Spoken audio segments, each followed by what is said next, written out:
प्रदीप जी सहारनपुर से।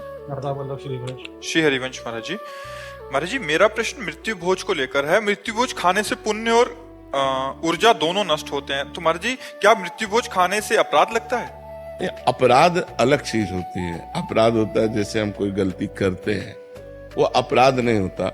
पुण्य क्षीण उसके होते हैं जो अनाधिकारी होता है। नहीं, मृत्यु भोज से पुण्य क्षीण नहीं होते। जैसे मान लो किसी पापी पुरुष का मृत्यु भोज है, अब उसके भोज में आपको भी पाप लगेगा, अपराध नहीं। अपराध एक अलग चीज होती है, उसमें आपको पाप लगेगा। लेकिन नाम जप करता रहा है, वैष्णव है, तो आपके पुण्य बढ़ जाएंगे। उसका भोज पाने से आपके पुण्य बढ़ जाएंगे। और अगर सम ऐसे संसारी आदमी है तो ना पाप बनेगा ना पुण्य बनेगा। समझ पा रहे हैं आप? वो कोई अपराध नहीं है। अपराध जैसे किसी जीव के मांस को खाना, यह अपराध है।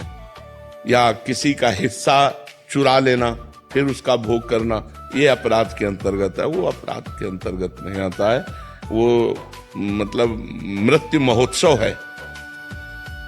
जैसे हम ब्याह महोत्सव मनाते हैं, ऐसे वो मृत्यु महोत्सव मनाया जाता है। तो अगर वो भक्त का है तो जरूर जाके पाना चाहिए। अभक्त का है, पापी पुरुष का है तो बचना चाहिए। और घर परिवार का है तो सम बात है, वो जाके पा लेने से कोई हानि नहीं होती है, वो कोई अपराध नहीं होता है। लारिका शर्मा जी। राधे राधे महाराज जी मेरा प्रश्न है कि मुझे ज्ञात है कि मुझे क्या करना चाहिए और क्या नहीं करना चाहिए, क्या सही है क्या गलत है। जैसे ही मुझे मालूम है कि मुझे पढ़ाई समय पर करनी चाहिए और अपने कर्म करना चाहिए, परंतु मुझे इन कामों में मन नहीं लगता। इसके बजाय मुझे फोन देखना, खेलना ज्यादा पसंद है। कृपया मार्गदर्शन करें। नाम जप कीजिए। नाम जप जितना अधिक करोगे अध्यात्म बल बढ़ेगा। हम अपनी जानकारी का प्रयोग क्यों नहीं कर पाते? क्योंकि हम निर्बल हैं। जैसे हम जानते हैं ये नहीं करना चाहिए, पाप कर्म है, ये समाज में भी निषेध है, शास्त्र में भी निषेध, और मन हमारा इसी में लग रहा है, हम उसको नहीं रोक पाते क्योंकि हमारे अंदर अध्यात्म बल नहीं, हमारे अंदर भागवतिक बल नहीं। मन को भागवतिक बल से रोक सकते हैं, संसारिक बल से नहीं। मन को रोकने के लिए भागवतिक बल है। तो गलत आचरणों से रोकना और सही आचरण कराना, इसके लिए हमें भागवतिक बल चाहिए। तो नाम जप कीजिए, अधिक नाम जप कीजिए। और ये जैसे बॉयफ्रेंड गर्लफ्रेंड ये जो चल रहा है आज का नाटक, इससे बचिए।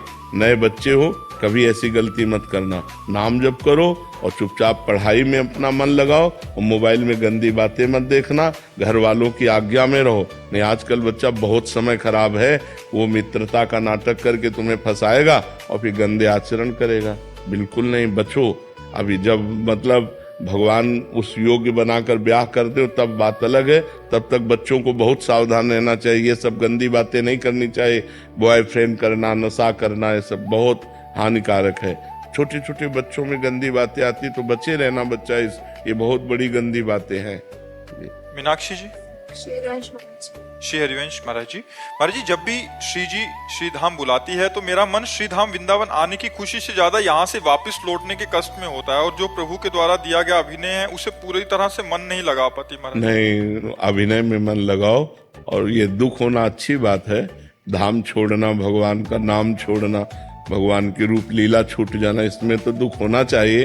पर अपना कर्तव्य भी भगवान की पूजा है।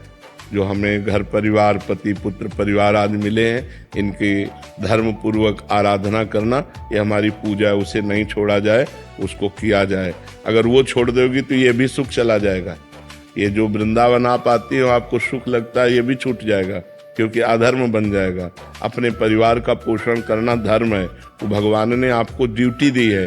भगवान की आज्ञा का पालन करते हुए पति पुत्र परिवार की सेवा करना, ये आपकी पूजा है। उसी पूजा को संभालिए और नाम जप कीजिए। शास्त्र और आध्यात्मिक ज्ञान के लिए हमारे चैनल को सब्सक्राइब करें।